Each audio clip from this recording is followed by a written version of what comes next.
Un autre exercice que l'on fait régulièrement, enfin qu'on fait les vendredis, c'est le repérage spatial. Il est très important de travailler ce repérage spatial parce que pour les enfants, le haut, le bas, la gauche, la droite, le devant, le derrière, c'est quelque chose qui se confond. Il y a un effet miroir qui se passe au niveau du cerveau et pour eux, ça peut signifier la même chose.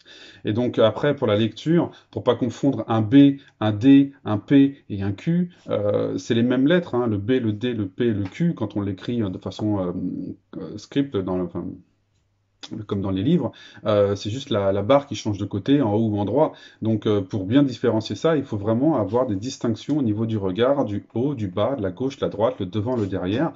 C'est très important. Donc c'est pour ça qu'on fait ces petits jeux. Alors là-dessus, vous allez pouvoir recycler ce que vous avez fait sur les algorithmes, hein, une vidéo que j'ai faite.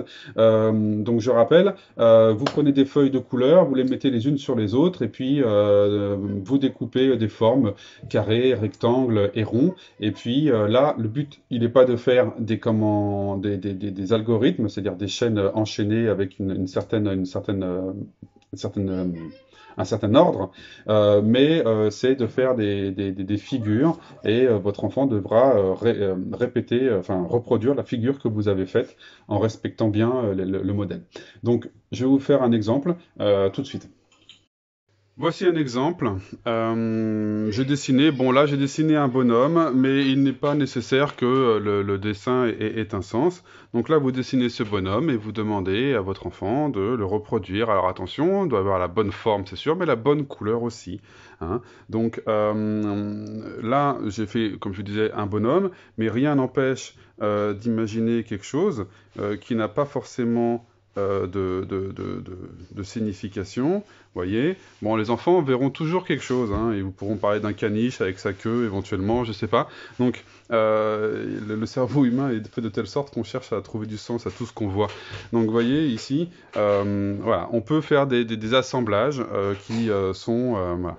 Et si vous voyez que les assemblages sont faits facilement, à ce moment-là, rien n'empêche de doucement les complexifier en rajoutant quelques informations en plus. Voilà, hein. Le but, il n'est pas de mettre l'enfant en difficulté, mais il est aussi de stimuler un petit peu ses capacités. Et donc, si vous voyez que c'est facile pour lui, ne pas hésiter à rajouter des choses. Donc, vous voyez, là, c'est assez linéaire, mais on peut commencer à faire des choses qui le sont un petit peu moins, provoquant quelques difficultés supplémentaires. Donc là, voilà, par exemple, c'est une figure qui est très complexe là. Hein, je serais plutôt. Alors c'est vrai qu'il y a des petits qui arrivent très bien et il y a des moyens qui arrivent pas. Alors ça, c'est pareil, chacun a ses dispositions, mais il est important que tout le monde le travaille. Donc, vous pouvez faire une figure dans un premier temps avec quelque chose comme 4-5 pièces et puis au fur et à mesure. Complexifier la forme, soit, comme je vous disais, une forme qui a un sens, un bonhomme, un chien, une tortue si vous voulez, ou alors quelque chose qui s'étend un peu plus dans l'espace et qui donne un peu plus de fil à tordre. Je sais pas si ça se dit. Bref, si c'est un peu plus complexe à reproduire. Voilà. Allez, bon courage.